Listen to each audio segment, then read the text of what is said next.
Panata sa Bagong Pilipinas.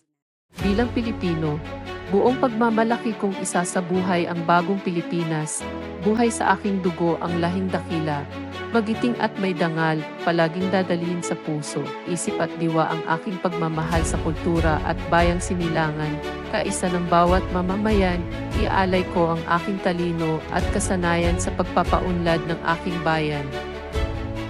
Taglay ang galing na naaayon sa mga pandaigdigang pamantayan, magiging instrumento ako sa pagsulong ng kagalingan, karunungan at kapayapaan, makikiisa at makikilahok ako sa mga adhikain ng pamamahalaan, dahil ang kaunlaran at hindi lamang responsibilidad ng ilan.